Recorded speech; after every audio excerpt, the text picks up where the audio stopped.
Overcoming obstacles. The primary difference between a rich person and a poor person is how they manage fear. Once people have studied and become financially literate, they may still face roadblocks to becoming financially independent. There are 5 main reasons why financially literate people may still not develop abundant asset columns that could produce a large cash flow. The 5 reasons are: 1. Fear. 2. Cynicism. 3. Laziness. 4. Bad habits. 5. Arrogance. Overcoming fear. I have never met anyone who really likes losing money. And in all my years, I have never met a rich person who has never lost money. But I have met a lot of poor people who have never lost a dime investing, that is. The fear of losing money is real. Everyone has it. Even the rich. But it's not having fear that is the problem. It's how you handle fear. It's how you handle losing. It's how you handle failure that makes the difference in one's life. The primary difference between a rich person and a poor person is how they manage that fear. It's okay to be fearful. It's okay to be a coward when it comes to money. You can still be rich. We're all heroes at something, and cowards at something else. My friend's wife is an emergency room nurse. When she sees blood, she flies into action. When I mention investing, she runs away. When I see blood, I don't run. I pass out. My rich dad understood phobias about money. Some people are terrified of snakes. Some people are terrified about losing money. Both are phobias, he would say. So his solution to the phobia of losing money was this little rhyme: if you hate risk and worry, start early. If you start young, it's easier to be rich. I won't go into it here, but there is a staggering difference between a person who starts investing at age 20 versus age 30. The purchase of Manhattan Island is said to be one of the greatest bargains of all time. New York was purchased for $24 in trinkets and beads. Yet if that $24 had been invested at 8% annually, that $24 would have been worth more than $28 trillion by 1995. Manhattan could be repurchased with money left over to buy much of Los Angeles. But what if you don't have much time left or would like to retire early? How do you handle the fear of losing money? My poor dad did nothing. He simply avoided the issue, refusing to discuss the subject. My rich dad, on the other hand, recommended that I think like a Texan. I like Texas and Texans, he used to say. In Texas, everything is bigger. When Texans win, they win big. And when they lose, it's spectacular. They like losing? I asked. That's not what I'm saying. Nobody likes losing. Show me a happy loser, and I'll show you a loser, said Rich Dad. It's a Texan's attitude toward risk, reward, and failure I'm talking about. It's how they handle life. They live it big. Not like most of the people around here, living like roaches when it comes to money, terrified that someone will shine a light on them, and whimpering when the grocery clerk shortchanges them a quarter. Rich Dad went on. What I like best is the Texas attitude. They're proud when they win, and they brag when they lose. Texans have a saying: if you're going to go broke, go big. You don't want to admit you went broke over a duplex. He constantly told Mike and me that the greatest reason for lack of financial success was because most people played it too safe. People are so afraid of losing that they lose, were his words. Fran Tarkenton, a one-time great NFL quarterback, says it's still another way: winning means being unafraid to lose. In my own life, I've noticed that winning usually follows losing. Before I finally learned to ride a bike, I first fell down many times. I've never met a golfer who has never lost a golf ball. I've never met people who have fallen in love who have never had their heart broken. And I've never met someone rich who has never lost money. So for most people, the reason they don't win financially is because the pain of losing money is far greater than the joy of being rich. Another saying in Texas is, everyone wants to go to heaven, but no one wants to die. Most people dream of being rich, but are terrified of losing money. So they never get to heaven. Rich Dad used to tell Mike and me stories about his trips to Texas. If you really want to learn the attitude of how to handle risk, losing, and failure, go to San Antonio and visit the Alamo. The Alamo is a great story of brave people who chose to fight, knowing there was no hope of success. They chose to die instead of surrendering. It's an inspiring story worthy of study. Nonetheless, it's still a tragic military defeat. They got their butts kicked. So how do Texans handle failure? They still shout, "Remember the Alamo." Mike and I heard this story a lot. He always told us this story when he was about to go into a big deal, and he was nervous. After he had done all his due diligence and it was time to put up or shut up, he told us this story. Every time he was afraid of making a mistake or losing money, he told us this story. It gave him strength, for it reminded him that he could always turn a financial loss into a financial win.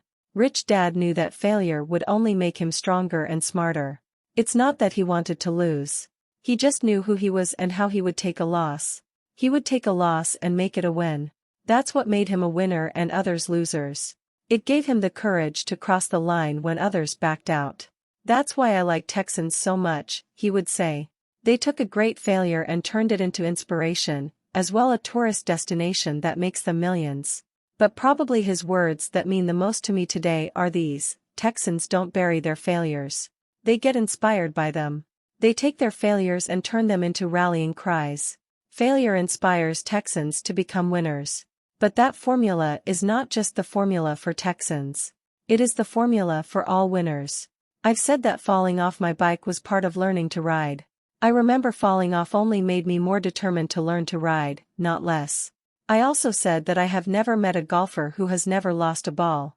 For top professional golfers, losing a ball or a tournament provides the inspiration to be better, to practice harder, to study more. That's what makes them better.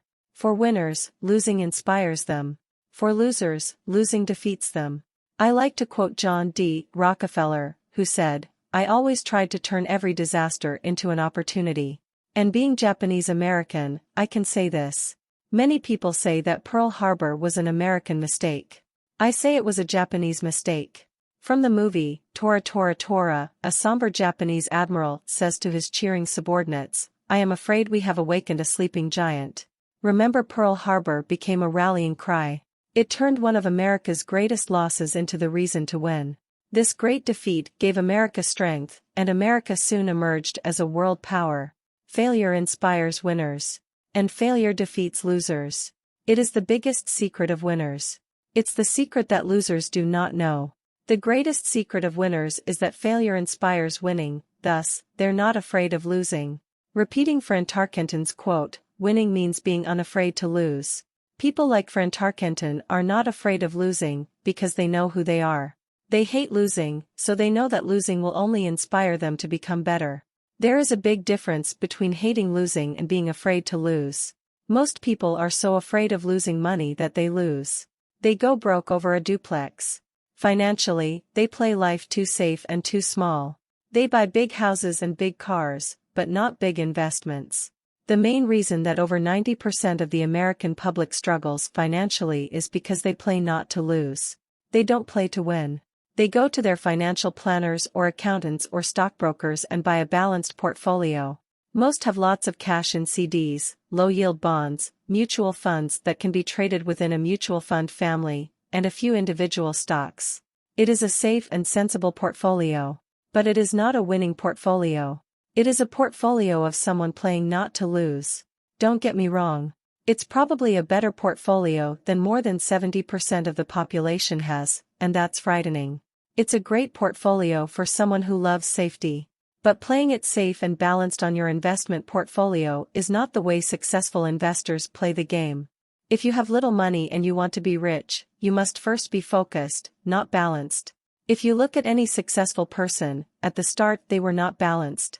Balanced people go nowhere. They stay in one spot. To make progress, you must first go unbalanced. Just look at how you make progress walking. Thomas Edison was not balanced. He was focused. Bill Gates was not balanced. He was focused. Donald Trump is focused. George Soros is focused. George Patton did not take his tanks wide. He focused them and blew through the weak spots in the German line. The French went wide with the Maginot Line, and you know what happened to them. If you have any desire to be rich, you must focus. Do not do what poor and middle-class people do, put their few eggs in many baskets. Put a lot of your eggs in a few baskets and focus, follow one course until successful. If you hate losing, play it safe. If losing makes you weak, play it safe. Go with balanced investments. If you're over 25 years old and are terrified of taking risks, don't change. Play it safe, but start early. Start accumulating your nest egg early because it will take time. But if you have dreams of freedom, of getting out of the rat race, the first question to ask yourself is, how do I respond to failure? If failure inspires you to win, maybe you should go for it, but only maybe. If failure makes you weak or causes you to throw temper tantrums, like spoiled brats who call attorneys to file lawsuits every time something doesn't go their way, then play it safe. Keep your daytime job. Or buy bonds or mutual funds. But remember, there is risk in those financial instruments also, even though they may appear safe. I say all this, mentioning Texas and Fran Tarkenton, because stacking the asset column is easy. It's really a low aptitude game. It doesn't take much education. 5th grade math will do. But building your asset column is a game in which attitude plays a major role. It takes guts, patience, and a great attitude toward failure. Losers avoid failing. And failure turns losers into winners. Just remember the Alamo. Overcoming cynicism. The sky is falling. The sky is falling. Most of us know the story of Chicken Little, who ran around warning the barnyard of impending doom. We all know people who are that way. There's a Chicken Little inside each of us. As I stated earlier, the cynic is really a little chicken. We all get a little chicken when fear and doubt cloud our thoughts. All of us have doubts. I'm not smart. I'm not good enough. So-and-so is better than me. Our doubts often paralyze us. We play the what-if game. What if the economy crashes right after I invest? What if I lose control and I can't pay the money back? What if things don't go as I planned? Or we have friends or loved ones who will remind us of our shortcomings. They often say, "What makes you think you can do that? If it's such a good idea, how come someone else hasn't done it? That will never work. You don't know what you're talking about." These words of doubt often get so loud that we fail to act. A horrible feeling builds in our stomach. Sometimes we can't sleep. We fail to move forward. So we stay with what is safe, and opportunities pass us by. We watch life passing by as we sit immobilized with a cold knot in our body. We have all felt this at one time in our lives, some more than others. Peter Lynch of Fidelity Magellan Mutual Fund fame refers to warnings about the sky falling as noise, and we all hear it. Noise is either created inside our heads or comes from outside, often from friends, family, coworkers, and the media. Lynch recalls the time during the 1950s when the threat of nuclear war was so prevalent in the news that people began building fallout shelters and storing food and water. If they had invested that money wisely in the market, instead of building a fallout shelter, they'd probably be financially independent today. When violence breaks out in a city, gun sales go up all over the country. A person dies from rare hamburger meat in the state of Washington, and the Arizona Health Department orders restaurants to have all beef cooked well done. A drug company runs a TV commercial in February showing people catching the flu. Colds go up as well as sales of cold medicine. Most people are poor because, when it comes to investing, the world is filled with Chicken Littles running around yelling, "The sky is falling. The sky is falling." And Chicken Littles are effective, because every one of us is a little chicken. It often takes great courage to not let rumors and talk of doom and gloom affect your doubts and fears. But a savvy investor knows that the seemingly worst of times is actually the best of times to make money. When everyone else is too afraid to act, they pull the trigger and are rewarded. Some time ago, a friend named Richard came from Boston to visit Kim and me in Phoenix. He was impressed with what we had done through stocks and real estate.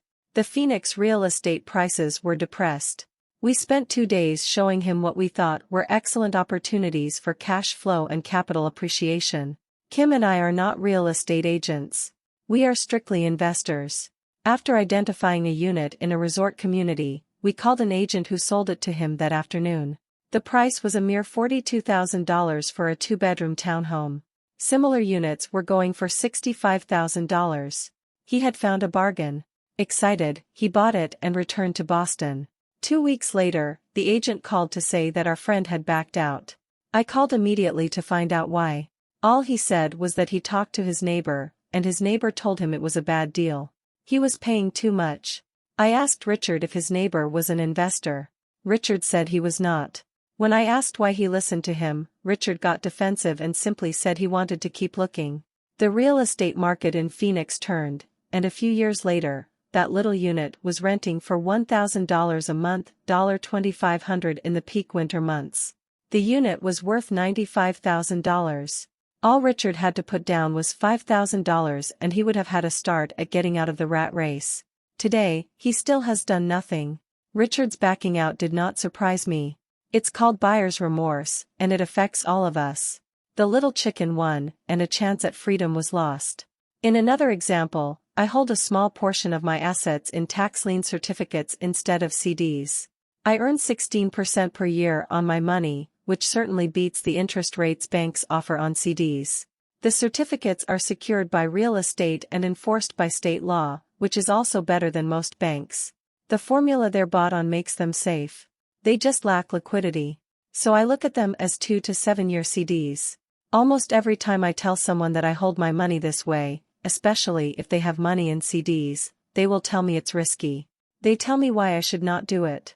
When I ask them where they get their information, they say from a friend or an investment magazine. They've never done it, and they're telling someone who's doing it why they shouldn't.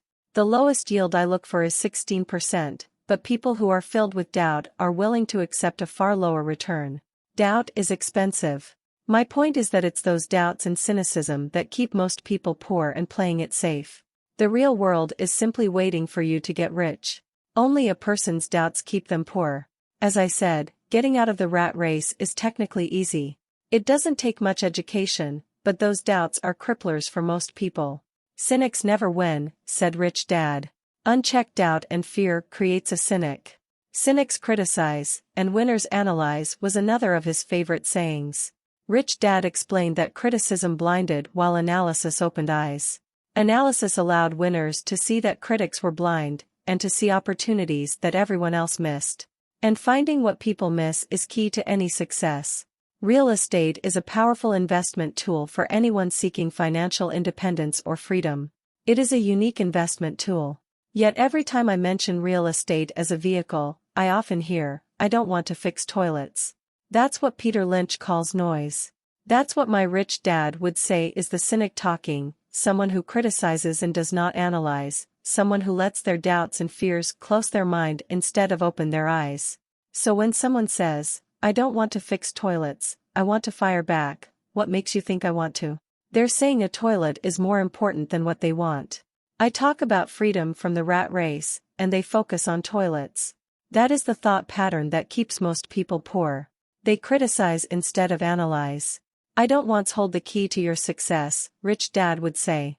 "Because I, too, do not want to fix toilets, I shop hard for a property manager who does fix toilets. And by finding a great property manager who runs houses or apartments, well, my cash flow goes up. But, more importantly, a great property manager allows me to buy a lot more real estate since I don't have to fix toilets." A great property manager is key to success in real estate. Finding a good manager is more important to me than the real estate. A great property manager often hears of great deals before real estate agents do, which makes them even more valuable. That is what Rich Dad meant by "I don't hold the key to your success." Because I do not want to fix toilets either, I figured out how to buy more real estate and expedite my getting out of the rat race. The people who continue to say "I don't want to fix toilets" often deny themselves the use of this powerful investment vehicle. Toilets are more important than their freedom. In the stock market, I often hear people say, "I don't want to lose money." Well, what makes them think I or anyone else likes losing money? They don't make money because they choose to not lose money. Instead of analyzing, they close their minds to another powerful investment vehicle, the stock market. I was riding with a friend past our neighborhood gas station. He looked up and saw that the price of gas was going up and thus the price of oil. My friend is a worrywart or a chicken little. To him, the sky is always going to fall, and it usually does, on him. When we got home, he showed me all the stats as to why the price of oil was going to go up over the next few years, statistics I had never seen before, even though I already owned substantial shares of an existing oil company. With that information, I immediately began looking for and found a new, undervalued oil company that was about to find some oil deposits. My broker was excited about this new company, and I bought 15,000 shares for 65 cents per share. 3 months later, this same friend and I drove by the same gas station, and sure enough, the price per gallon had gone up nearly 15%. Again, the chicken little worried and complained. I smiled because, a month earlier, that little oil company hit oil and those 15,000 shares went up to more than $3 per share since he had first given me the tip. And the price of gas will continue to go up if what my friend says is true. If most people understood how a stop worked in stock market investing, there would be more people investing to win instead of investing not to lose.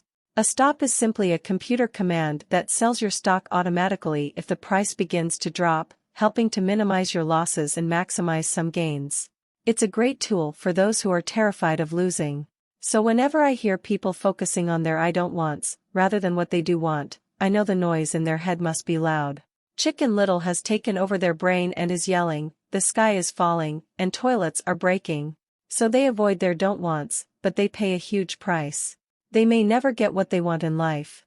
Instead of analyzing, their inner Chicken Little closes their mind. Rich Dad gave me a way of looking at Chicken Little. Just do what Colonel Sanders did. At the age of 66, he lost his business and began to live on his Social Security check. It wasn't enough. He went around the country selling his recipe for fried chicken. He was turned down 1,009 times before someone said yes. And he went on to become a multi-millionaire at an age when most people are quitting. He was a brave and tenacious man, Rich Dad said of Harlan Sanders. So when you're in doubt and feeling a little afraid, just do what Colonel Sanders did to his little chicken. He fried it. Overcoming laziness. Busy people are often the most lazy. We have all heard stories of a businessman who works hard to earn money. He works hard to be a good provider for his wife and children. He spends long hours at the office and brings work home on weekends. One day he comes home to an empty house. His wife has left with the kids. He knew he and his wife had problems, but rather than work to make the relationship strong, he stayed busy at work. Dismayed, his performance at work slips and he loses his job. Today, I often meet people who are too busy to take care of their wealth. And there are people too busy to take care of their health. The cause is the same. They're busy, and they stay busy as a way of avoiding something they do not want to face. Nobody has to tell them. Deep down they know. In fact, if you remind them, they often respond with anger or irritation. If they aren't busy at work or with the kids, they're often busy watching TV, fishing, playing golf, or shopping. Yet deep down they know they are avoiding something important. That's the most common form of laziness by staying busy. So what is the cure for laziness? The answer is a little greed. For many of us, we were raised thinking of greed or desire as bad. Greedy people are bad people, my mom used to say. Yet we all have inside of us this yearning to have nice, new, or exciting things. So to keep that emotion of desire under control, often parents find ways of suppressing that desire with guilt. You only think about yourself. Don't you know you have brothers and sisters, was one of my mom's favorites. You want me to buy you what, was a favorite of my dad. Do you think we're made of money? Do you think money grows on trees? We're not rich people, you know. It wasn't so much the words, but the angry guilt trip that went with the words that got to me. Or the reverse guilt trip was the I'm sacrificing my life to buy this for you. I'm buying this for you because I never had this advantage when I was a kid. I have a neighbor who is stone broke but can't park his car in his garage. The garage is filled with toys for his kids. Those spoiled brats get everything they ask for. I don't want them to know the feeling of want are his everyday words. He has nothing set aside for their college or his retirement, but his kids have every toy ever made. He recently got a new credit card in the mail and took his kids to visit Las Vegas. I'm doing it for the kids, he said with great sacrifice. Rich Dad forbade the words, I can't afford it. In my real home, that's all I heard. Instead, Rich Dad required his children to say, how can I afford it? He believed that the words I can't afford it shut down your brain. It didn't have to think anymore. How can I afford it opened up the brain and forced it to think and search for answers. But most importantly, he felt the words, I can't afford it, were a lie. And the human spirit knows it. The human spirit is very, very powerful, he would say. It knows it can do anything. By having a lazy mind that says, I can't afford it, a war breaks out inside you. Your spirit is angry, and your lazy mind must defend its lie. The spirit is screaming, come on. Let's go to the gym and work out. And the lazy mind says, but I'm tired. I worked really hard today. Or the human spirit says, I'm sick and tired of being poor. Let's get out there and get rich. To which the lazy mind says, rich people are greedy. Besides, it's too much bother. It's not safe. I might lose money. I'm working hard enough as it is. I've got too much to do at work anyway. Look at what I have to do tonight. My boss wants it finished by morning. I can't afford it. Also causes sadness, a helplessness that leads to despondency and often depression. How can I afford it? Opens up possibilities, excitement, and dreams. So Rich Dad was not so concerned about what we wanted to buy as long as we understood that how can I afford it creates a stronger mind and a dynamic spirit. Thus he rarely gave Mike or me anything. He would instead ask, how can you afford it? And that included college, which we paid for ourselves. It was not the goal, but the process of attaining the goal that he wanted us to learn. The problem I see today is that there are millions of people who feel guilty about their desire or their greed. It's old conditioning from their childhood. While they desire to have the finer things that life offers, most have been conditioned subconsciously to say, I can't have that, or I'll never be able to afford that. When I decided to exit the rat race, it was simply a question of how can I afford to never work again? And my mind began to kick out answers and solutions. The hardest part was fighting my real parents' dogma, we can't afford that. Stop thinking only about yourself. Why don't you think about others? And other similar sentiments designed to instill guilt to suppress my greed. So how do you beat laziness? Once again, the answer is a little greed. It's that radio station WIIFM, which stands for What's in it for me? A person needs to sit down and ask, what would my life be like if I never had to work again? What would I do if I had all the money I needed? Without that little greed, the desire to have something better, progress is not made. Our world progresses because we all desire a better life. New inventions are made because we desire something better. We go to school and study hard because we want something better. So whenever you find yourself avoiding something you know you should be doing, then the only thing to ask yourself is, what's in it for me? Be a little greedy. It's the best cure for laziness. Too much greed, however, as anything in excess can be, is not good. But just remember what Michael Douglas said in the movie Wall Street, greed is good. Rich Dad said it differently, guilt is worse than greed, for guilt robs the body of its soul. I think Eleanor Roosevelt said it best, do what you feel in your heart to be right, for you'll be criticized anyway. You'll be damned if you do, and damned if you don't. Overcoming bad habits. Our lives are a reflection of our habits more than our education. After seeing the movie Conan the Barbarian, starring Arnold Schwarzenegger, a friend said, I'd love to have a body like Schwarzenegger. Most of the guys nodded in agreement. I even heard he was really puny and skinny at one time, another friend added. Yeah, I heard that too, another one said. I heard he has a habit of working out almost every day in the gym. Yeah, I'll bet he has to. Nah, said the group cynic. I'll bet he was born that way. Besides, let's stop talking about Arnold and get some beers. This is an example of habits controlling behavior. I remember asking my rich dad about the habits of the rich. Instead of answering me outright, he wanted me to learn through example, as usual. When does your dad pay his bills? Rich Dad asked. The first of the month, I said. Does he have anything left over? He asked. Very little, I said. That's the main reason he struggles, said Rich Dad. He has bad habits. Your dad pays everyone else first. He pays himself last, but only if he has anything left over. Which he usually doesn't, I said. But he has to pay his bills, doesn't he? You're saying he shouldn't pay his bills? Of course not, said Rich Dad. I firmly believe in paying my bills on time. I just pay myself first. Before I pay even the government. But what happens if you don't have enough money? I asked. What do you do then? The same, said Rich Dad. I still pay myself first. Even if I'm short of money. My asset column is far more important to me than the government. But, I said, don't they come after you? Yes, if you don't pay, said Rich Dad. Look, I did not say not to pay. I just said I pay myself first, even if I'm short of money. But, I replied, how do you do that? It's not how. The question is why, Rich Dad said. Okay, why? Motivation, said Rich Dad. Who do you think will complain louder if I don't pay them, me, or my creditors? Your creditors will definitely scream louder than you, I said, responding to the obvious. You wouldn't say anything if you didn't pay yourself. So you see, after paying myself, the pressure to pay my taxes and the other creditors is so great that it forces me to seek other forms of income. The pressure to pay becomes my motivation. I've worked extra jobs, started other companies, traded in the stock market, anything just to make sure those guys don't start yelling at me. That pressure made me work harder, forced me to think, and all in all, made me smarter and more active when it comes to money. If I had paid myself last, I would have felt no pressure, but I'd be broke. So it is the fear of the government or other people you owe money to that motivates you?